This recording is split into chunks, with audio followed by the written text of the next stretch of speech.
द्वारा अभी भगवान की कौमदी का विस्तार नहीं किया। जब तक अपने वाणी से आप भगवान के गुणगान नहीं गाओगे तब तक आपके मन को संतुष्टि मिलने वाली नहीं है। इसलिए सबसे पहले अपनी कमी का अनुभव करो, क्योंकि अकबर के दरबार में, तो ध्यान से समझना भैया, अकबर के दरबार में एक से बड़े बड़े कवि सब आते थे और कविता गाते थे अकबर के लिए। ध्यान से सुन लो। एक बार अकबर ने सुना कि सूरदास बड़ी गजब की कविता बोलता है। अकबर ने अपने सैनिकों को भेज करके बुलवाया बाबा सूरदास को। सूरदास जी के पास जाकर के सेवक गए, जाकर बोले, महाराज जी आपको यहाँ के राजा याद किए हैं। अकबर आए,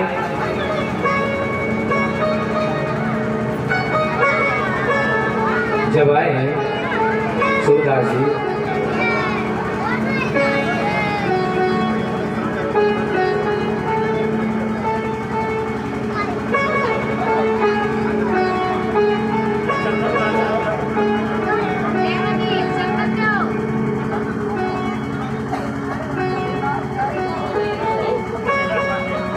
सद्गुरुदेव भगवान की जय हो। तो अकबर के दरबार में, ध्यान से समझो भैया, जब बाबा सूरदास पहुंचे तो अकबर ने कहा, हे बाबा मैंने तुम्हारा बड़ा नाम सुना है, जरा कोई कविता बढ़िया सुनाओ। तो सूरदास बाबा ने गाया कविता, वो भी ठाकुर जी का पद, भगवान का इतना प्यारा निराला सुंदर पद गा करके सुनाए कि बादशाह एकदम व्यामोहित हो गए, एकदम पागल हो गए, दीवाने हो गए। बादशाह ने कहा वाह भाई। लेकिन बादशाह ने पूछा कि एक बात बता, तुमने मेरे बारे में कोई कविता नहीं गाई? मैं तो यहाँ का बादशाह हूँ, राजा हूँ। तो सूरदास बाबा कहते हैं, ये राजन हमारे लिए तो एक ही बादशाह है इस दुनिया में, उसी के बारे में हमको पद बनाना आता, बाकी किसी के बारे में हमको पद बनाना आता ही नहीं है। तो इस बात का आदर किए।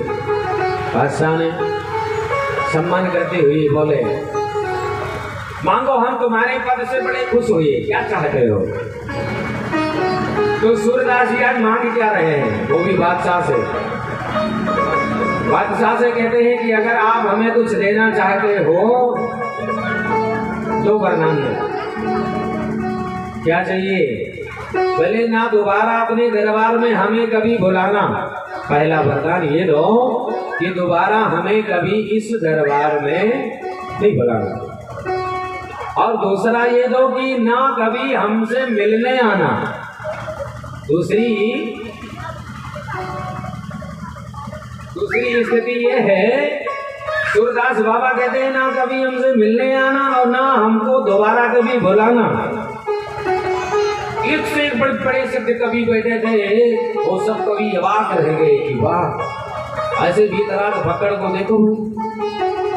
हम लोग तो सोचते हैं कि बादशाह के गीत गाने का अवसर मिले ताकि तमाम धन मिलेगा, संपत्ति मिलेगी, लेकिन ये कैसा है कि वो भी बादशाह से मांग रहा है कि ना दोबारा कभी बुलाना और ना हमसे कभी मिलने आना। लेकिन बादशाह दीवाने हो गए और सूरदास बाबा चले गए। तो बादशाह के दरबार में जब जो कोई सूरदास जी का पद गाता था तो बादशाह बड़ी संपत्ति उसको देते थे, बड़ा इनाम देते थे। लेकिन अब सब कवियों को मिले ना, तो सारे कवि करते क्या थे? बोले अपने द्वारा बनाते थे पदावली और नीचे सूरदास जी की छाप छोड़ देते थे। जब सुनाया सूरदास अकबर के दरबार में, तो अकबर ने कहा, ओ ये सूरदास जी का पद हो ही नहीं सकता। कवि ने कहा आपको कैसे पता चला हमारा? बोले इधर आओ। दोनों कविता को मंगाए, एक ओरिजिनल और एक डुप्लीकेट। सूरदास जी के दोनों पदों को मंगा करके एक भरे पानी गिलास में दो मंगाए, मंगा करके उसी में डाल दिए। तो सूरदास जी का जो ओरिजिनल पद था उसके अक्षर ज्यों के त्यों सब बने रहे, और जो डुप्लीकेट पद था महाराज सूरदास जी का उसके सब अक्षर मिट गए। अकबर ने कहा ये रही विशेषता सूरदास जी के पद में। तो इस प्रकार से आज नारद जी महाराज समझाए कि महाराज में पूर्व जन्म में दासी पुत्र था, अपनी कथा भी बताए। नारद जी कहते हैं कि मैं पूर्व जन्म में दासी पुत्र था और मेरी मैया संतों में बड़ी सेवा करती थी, बड़ी निष्ठा रखती थी। लेकिन उन्हीं संतों के आशीर्वाद से, उन्हीं के प्रयास में सेवा करते करते करते करते आज दासी पुत्र, आज ब्रह्मा पुत्र बन करके आया हूँ, केवल संतों की कृपा से। और आज महाराज मेरी अव्याहत गति है। नारद जी कहते हैं मैं कहीं भी चला जाऊं, मानवों में जाऊं या दानवों में जाऊं या दैत्यों में जाऊं, कहीं भी जाऊं, मुझे कोई रोकने वाला नहीं है। तो इस प्रकार से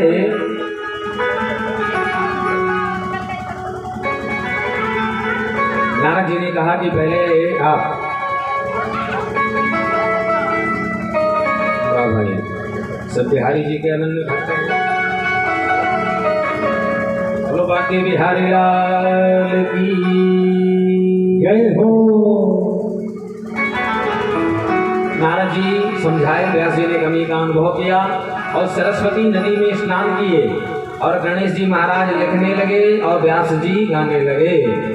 और गाने दीजिए, अब व्यास जी को थोड़ा गाने दीजिए, क्योंकि 18,000 श्लोकों की ये संगीता है, साधारण नहीं है। एक मैया भागवत में 18,000 श्लोक, 335 अध्याय और 12 स्कंद हैं, तो थोड़ा तो समय लगेगा। तो जब तक ये गा रहे हैं, लिख रहे हैं, जब तक ये 2 बार प्रभु का नाम लिया जाए, उसके बाद में फिर हम लोग आगे कथा में चलेंगे। व्यास जी गा रहे हैं और गणेश जी महाराज लिख रहे हैं और कह क्या रहे हैं, हमारे जितिया भोगवासी भक्त कह रहे हैं कि हर श्वास में हो सुमिरन तेरा। बिहारी जी से कहना है, हे सरकार कि यूं बीत जाए, इस जिंदगी तो ऐसे बीती जा रही है, सरकता जा रहा है। हम लोग कितना भी प्रयास करें कि रुक जाए, लेकिन रुक नहीं सकता, क्योंकि आया है सो जाएगा राजा रंग फकीर। और कोई सिंहासन चढ़ चला तो कोई बना जली।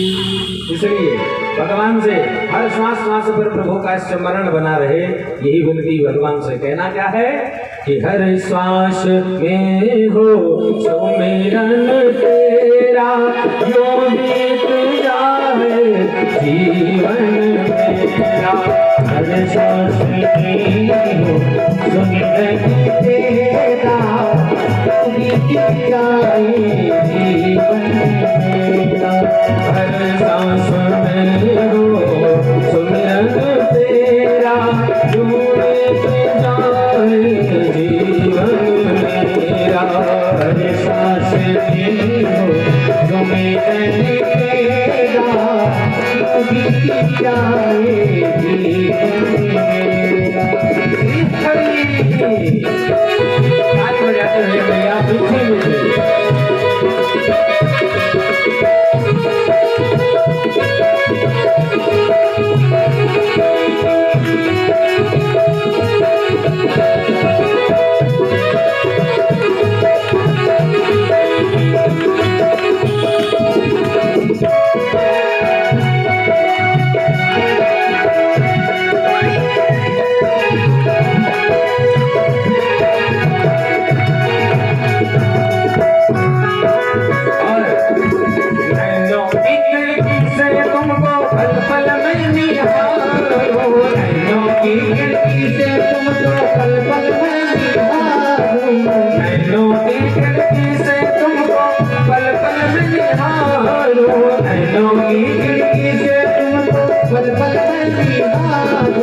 मन में देखा लो आरती उतारो, मन में भी डालो तेरी आरती उतारो। लागे रहूं तेरे चरणों में तेरा, लागे रहूं तेरे चरणों में तेरा। रोहित गाए जीवन मेरा, सांस की हो सुमिरन तेरा। रोहित गाए जीवन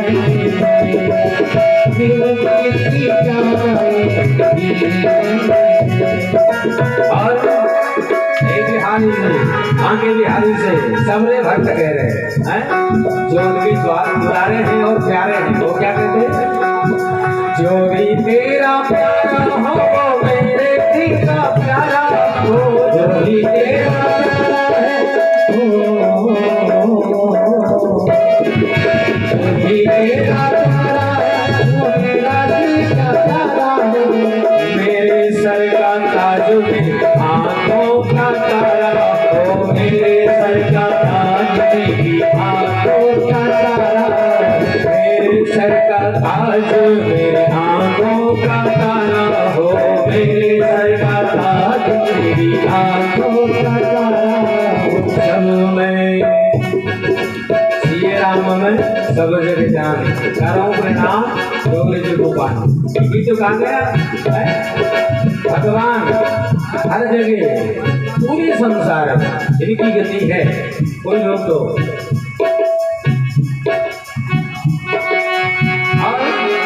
सब में हारो रूप तेरा, रोहित जाए जीवन मेरा। सांस की हो सुमिरन तेरा, रोहित जाए जीवन मेरा। हर सांस में हो सुमिरन तेरा, रोहित जाए जीवन मेरा।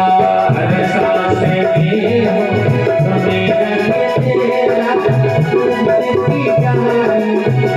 जाए हरे लाल की जय, सद्गुरुदेव भगवान की जय, मैया की जय। इस प्रकार से व्यास जी महाराज गाते गए, गणेश जी महाराज लिखते गए, हे मैया बोलो राधे राधे। अब धीरे से बोलो राधे राधे। और आज 18,000 श्लोकों की ये पावन संहिता तैयार है गई। अब एक बात ये विचार में आ रहा है कि भाई ये परम हंसों की संहिता है, किसी परमहंस को ही सुनाया जाए। परमहंस कौन?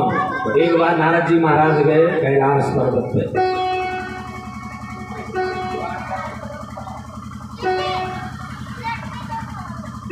एक बार नारद जी महाराज कहाँ गए मैया? कैलाश पर्वत पे। भोले बाबा तो समाधि में बैठे थे और माता रानी के दरबार में जाकर के नारद जी ने किया प्रणाम। माता जी प्रणाम। आओ आओ बेटा नारद, बड़े दिन बाद दिखाई पड़े, आखिर आना जाना क्यों कम कर दिए? बोले क्या करें माता जी, हम गृहस्थों के यहाँ थोड़ा जाना कम कर दिए, क्योंकि गृहस्थों में अब आजकल प्रेम कहाँ रहा है, एक दूसरे को लूटने लगे, प्रेम है नहीं। प्रेम के यथार्थ स्वरूप को तो भगवान जानते हैं। नीति प्रीति परमार्थ स्वार्थ को सा राम सम जान यथार्थ। प्रेम के यथार्थ रूप को भगवान जानते हैं और हम लोग उल्टा करते हैं। बोले प्रेम दुनिया वालों से करते हैं। प्रेम किससे करते हैं? दुनिया से। और पदार्थ भगवान को दिखाते हैं। जो प्रेम के स्वरूप को जानते तक नहीं, पहचानते तक नहीं, हम दुनिया वालों से प्रेम करके मतलब क्या है? प्रेम करना है तो बिहारी जी से करो, फिर देखो महाराज जीवन बदल जाएगा। तो आज नारद जी कहते हैं हम गृहस्थों के यहाँ जाना बंद कर दिए, क्योंकि एक दूसरे को लोग गला काटने में लगे हुए हैं। माता जी ने कहा सुनो नारद, हमारा भी घर गृहस्थ का है और हमारे घर में बैठकर गृहस्थों की बुराई कर रहे। माता जी ने कहा कि मेरा वाहन क्या है? माता जी का वाहन क्या है भैया?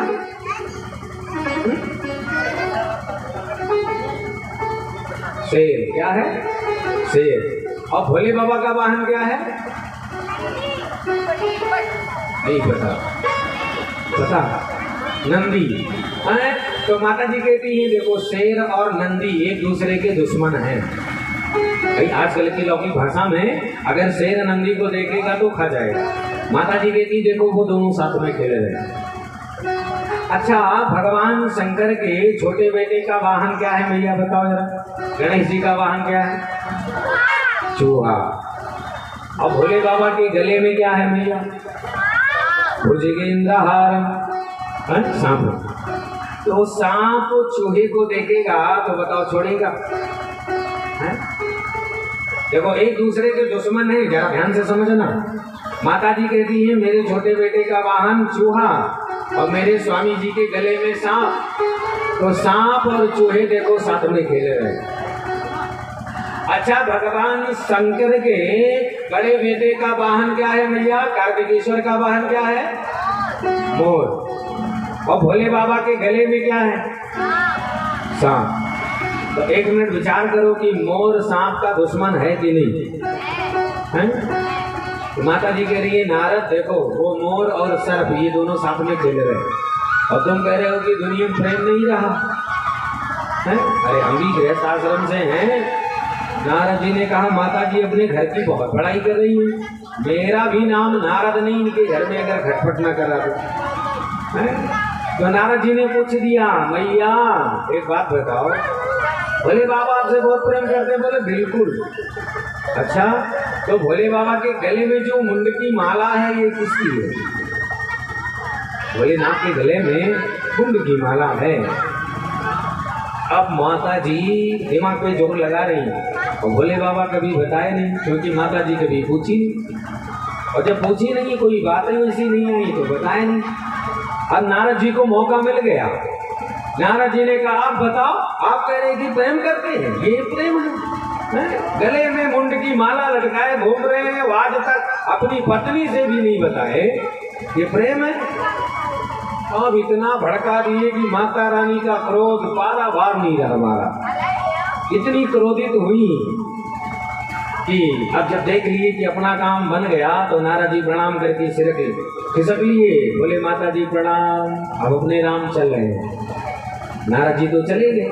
अब भोले बाबा की समाधि खुली, भोले बाबा आए और भगवती के भवन में विचार करने के लिए गए। तो कोप भवन में पहुंची। कोप भवन का मतलब मैया जहाँ नाराज होने का ये कमरा है, यही नाराज हो सकते, अलग नहीं हो सकते। और आजकल तो हर घर कोप भवन है। आजकल तो किचन बन गया, जब से किचन चल गया तब से तो हर घर कोप भवन है। माताएं न जानी कौन से कमरे में कब नाराज हो जाए क्या पता है? माताएं जब नाराज होती तो बर्तन उठा उठा करके पटकती है, समझ लो माताएं नाराज है। हमारे भारत की संस्कृति थी कि हमारे घर बने रसोई घर कहा जाता था। भगवान के भजन गाती थी माताएं, अग्निहोत्र करती थी। और धीरे धीरे जूता चप्पल पहन के भोजन बना रही है। अब समझने वाली बात। अब बिहारी जी को लड्डू गोपाल को घर में रखी है और जूता चप्पल पहन के बना रही है। बताओ बिहारी जी भोजन करेंगे? ऐसे नहीं हो पाएगा। तो कहने का मतलब आज भोले बाबा कोप भवन में गए, माता रानी से पूछे ए देवी आखिर बात क्या है, बात तो बताओ।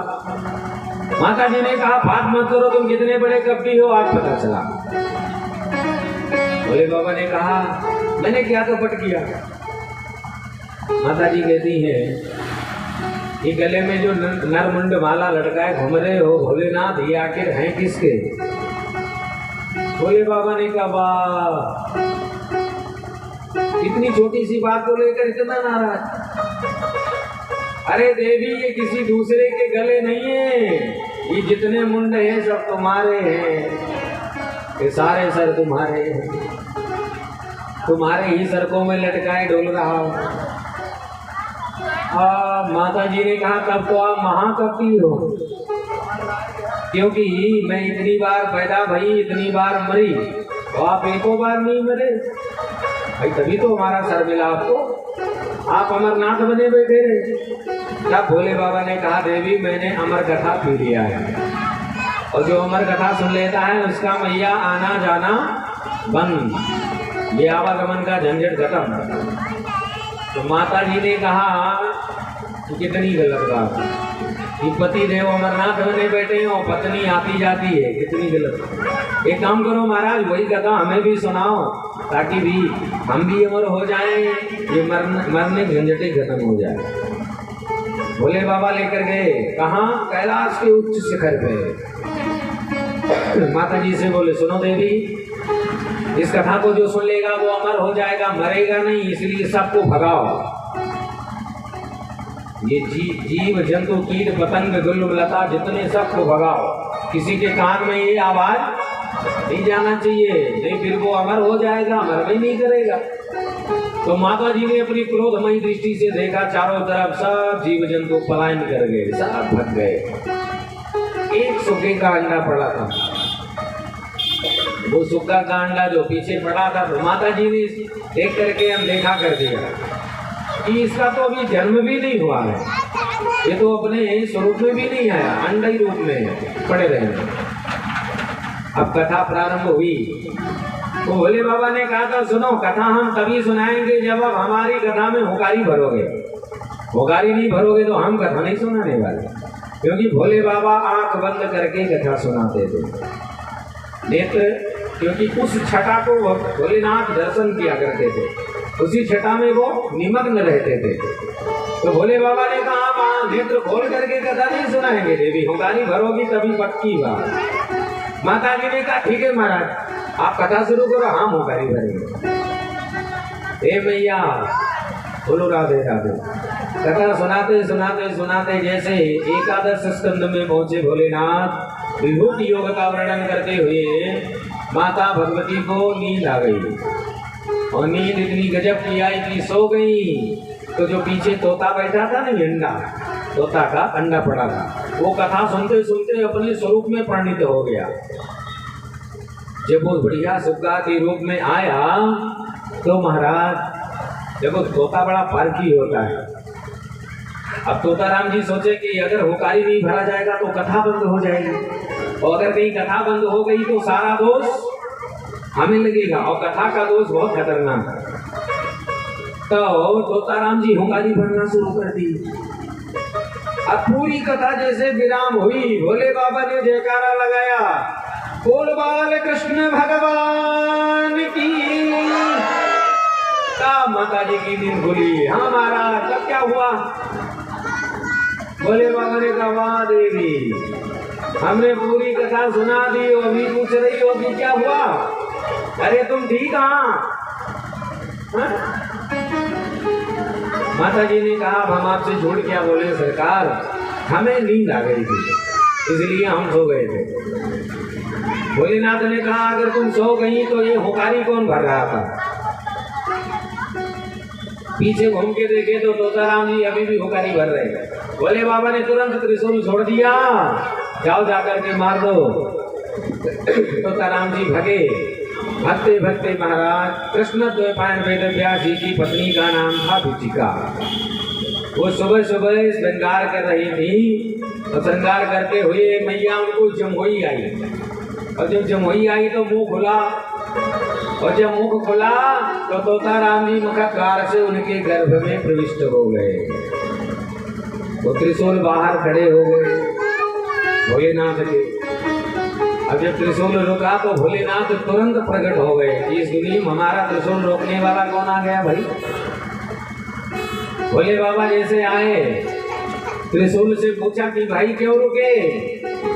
तो त्रिशूल कहता है सरकार वो किसी के गर्भ में चला गया है, अब उसको कैसे दंड दिया जाए?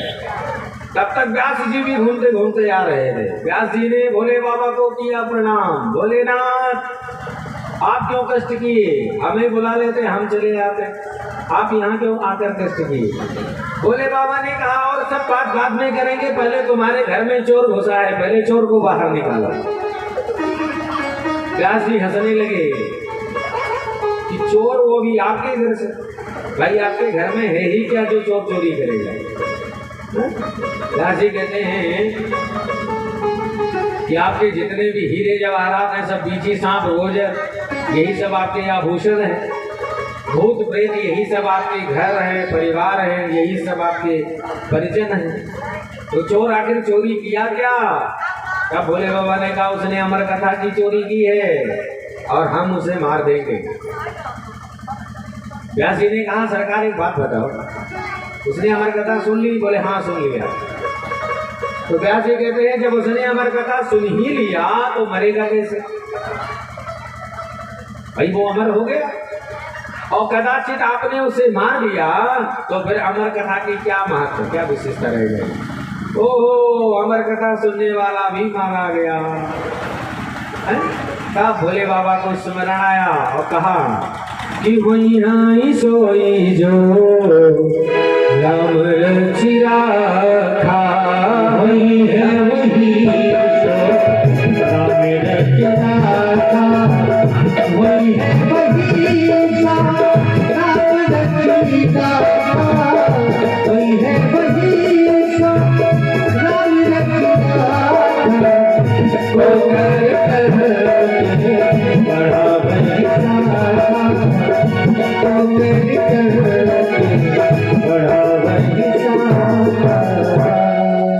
भक्तवत्सल भगवान की। भोले बाबा ने कहा कि जो होगा सो राम जी जाने। इतना कह के लौट के आए कैलाश माता जी के साथ। और इधर तोता राम जी पूरे 12 साल, कितने साल भैया? कितने साल? हाँ अगली बार कथा होगी जब विश्वकर्मा जी के यहाँ तो हम फिर पूछेंगे कि कितने साल। कथा याद रखना चाहिए। बोलो राधे राधे। कितने साल तक? 12 साल तक अपनी माँ के गर्भ में रहे। और भगवान व्यास जी बाहर से कहते बेटा बाहर आओ, तो गर्भ में ही बोलते हैं ना ना पिताजी हम नहीं आ सकते, क्योंकि जैसे आएंगे तो ये भगवान की माया हमें लपेट लेगी। अगर मुझे बुलाना चाहते हो तो परमात्मा से बोलो कि आकर के हमारे सर पे हाथ रखें, मुझे वो आशीर्वाद दे देंगे तब हम बाहर आ जाएंगे। तो व्यास जी ने भगवान से निवेदन किया बिहारी जी से, सरकार आकर के मेरे बच्चे को समझाओ।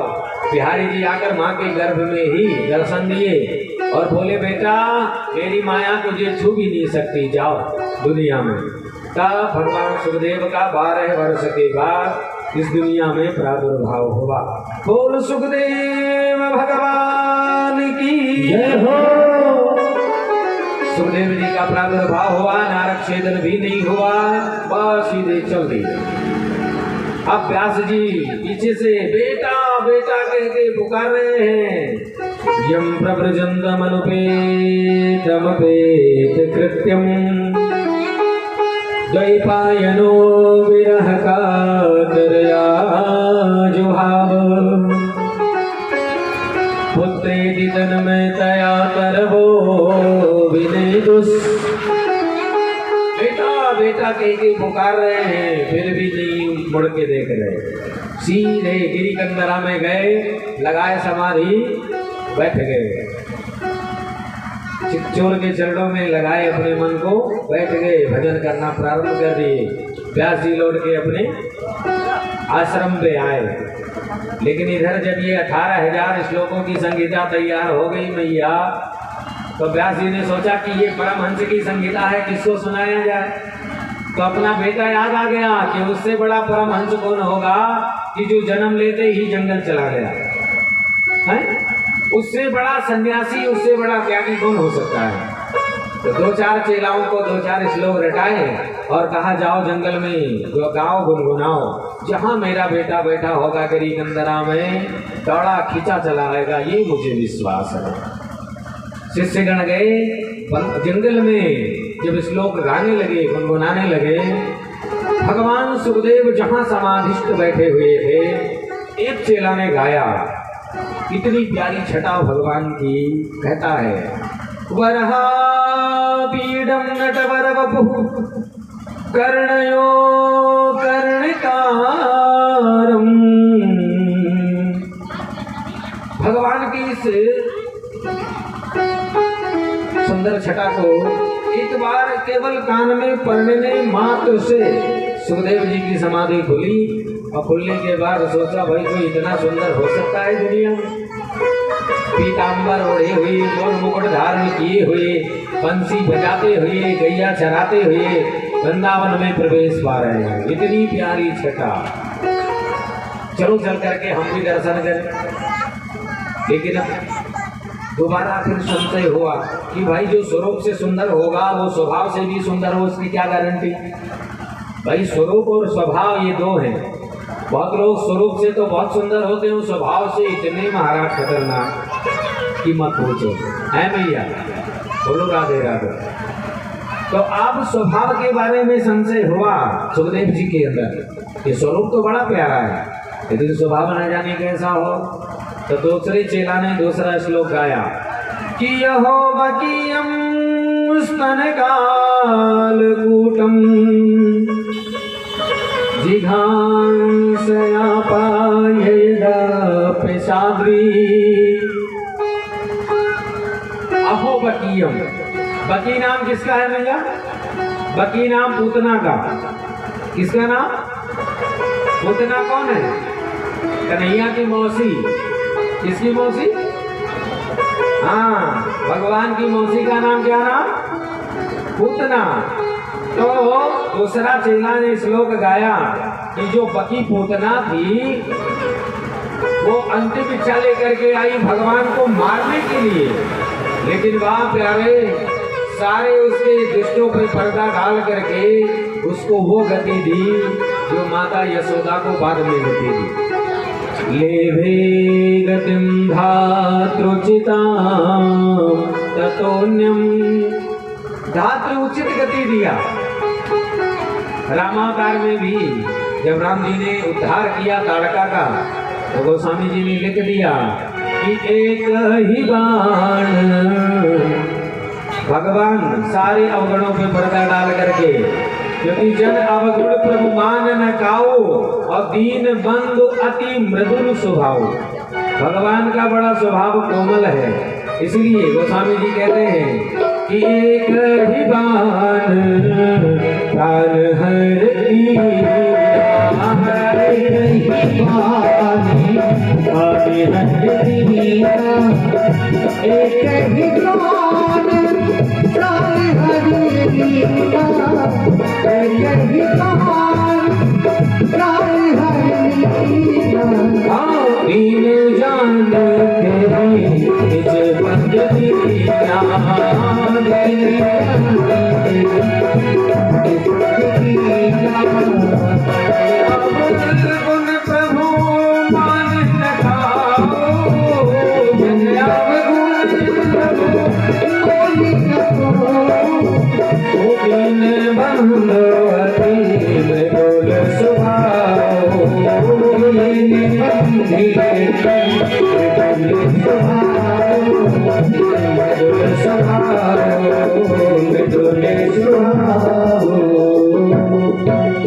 बिहारी लाल की।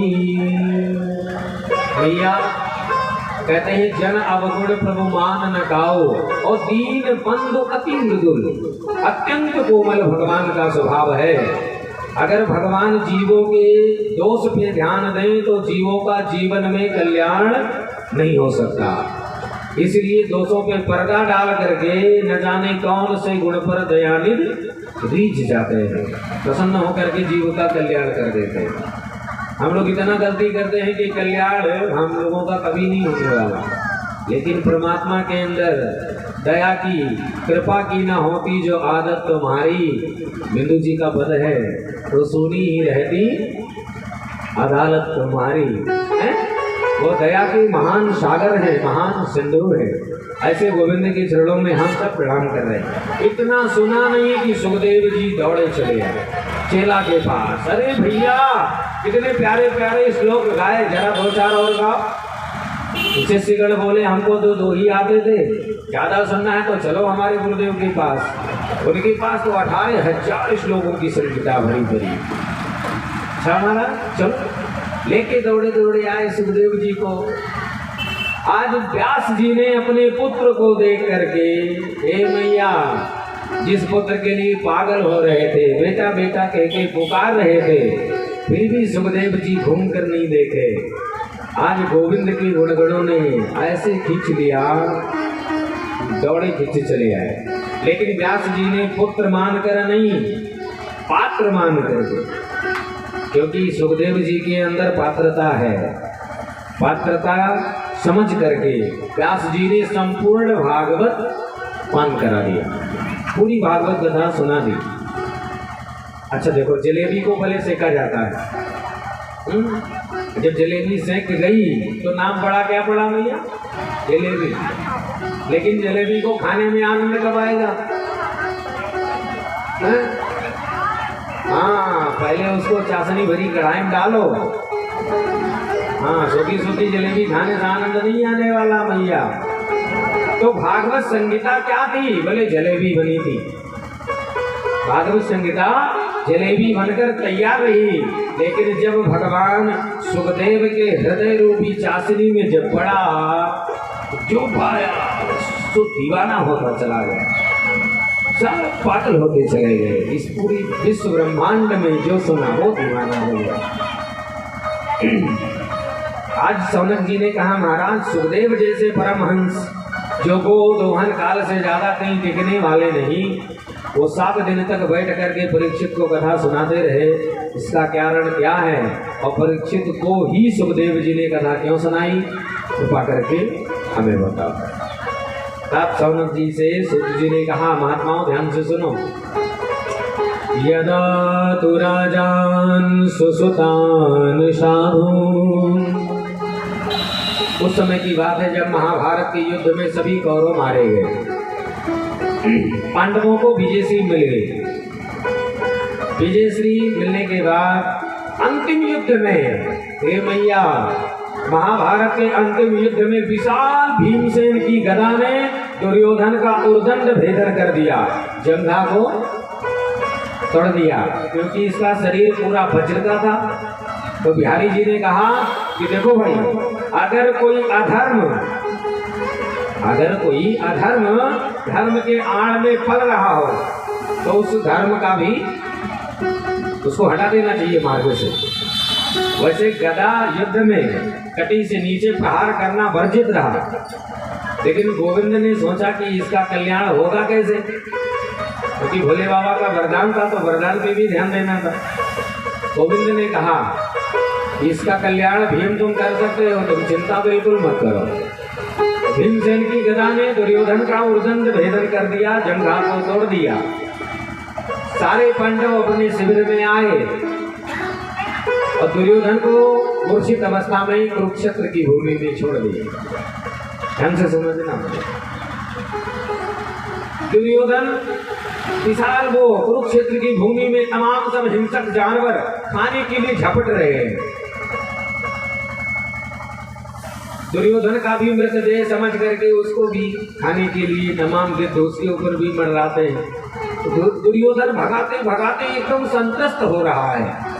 ये दुर्दशा जब अश्वत्थामा ने देखा, विकल हो गया, दौड़ा दौड़ाया दुर्योधन के पास, मित्र मैंने तुम्हारा वो वैभव देखा है, वो साम्राज्य देखा है, और ऐसे इतने बड़े महापुरुष की ये दुर्दशा, ये हाल, बताओ हम तुम्हारे लिए क्या कर सकते हैं। दुर्योधन ने कहा, अश्वत्थामा सबसे बड़ा कष्ट तो इस बात का है कि हम 100 भाई थे और आज एक नहीं, और मेरे शत्रु 5 थे और 5 की 5 सुरक्षित हैं। 5 में से एक भी चला जाए, एक की भी संख्या कम हो जाए तो चित्त को संतोष मिले कि चलो भला एक तो गए, लेकिन 5 के 5 सुरक्षित है। तो अश्वत्थामा ने कहा, क्या तुम यही चाहते हो 5 को मारना? बोले हाँ। तो चिंता न करो, हम 5 का सर काट के भी लाते हैं। इतना कहकर अश्वत्थामा चल पड़ा। लेकिन हे मैया, जिसको भगवान बचाना चाहे भला उसको कौन मार सकता है। इसीलिए एक भक्त ने कहा, जाको राखे साइया मार सके नहीं कोई, ओ बाल नवा का कर सके चाहे पूरी दुनिया बैरी हो। आज गोविंद पांडवों को शिविर से ही बाहर लेकर चले गए। पांडवों से बोले, भाई विजय की प्रथम रात्रि है, चलो बाहर चल के मनाते धूमधाम से। ये शिविर में क्या कर रहे हो? और पांडवों की सूनी सैया पर द्रौपदी के 5 बेटा थे, वो आकर के सो गए। रात्रि में जब आक्रमण किया अश्वत्थामा ने, तो द्रौपदी के पुत्रों को ही पांडव समझ लिया और 5 का सर धड़ से अलग कर दिया, काट लिया। प्रसन्न हो गया कि मैं तो सफल हो गया। दौड़ा दौड़ा लेकर के दुर्योधन के पास आया। हे मित्र, तुम्हें की बात कर रहे थे? देखो मैं 5 का सर लेके आया। दुर्योधन भी बड़ा प्रसन्न हुआ। दुर्योधन ने सोचा कि जो हम 100 मिलकर नहीं कुछ कर पाए, वो अकेला ही अश्वत्थामा 5 को मार दिया। लेकिन भैया जब ध्यान से देखा तो देखते ही पहचान गया। दुर्योधन कहता, अरे अश्वत्थामा, ये पांडव नहीं, ये तो पांडव पुत्र हैं। इनको मारकर तो तूने मुझे पानी देने वाला नहीं छोड़ा, इनसे मेरा क्या बहता। इतना कहकर दुर्योधन का भी प्राणांत हो गया, शरीर छोड़ दिया। और अश्वत्थामा बहुत घबराया कि अगर पांडव जीवित हैं तो वो मुझे नहीं छोड़ेंगे। इधर इस घटना का पता चला भगवती द्रौपदी को, तो अत्यंत चीत्कार कर उठी, विलाप करके रोने लगी। माता शिशूनां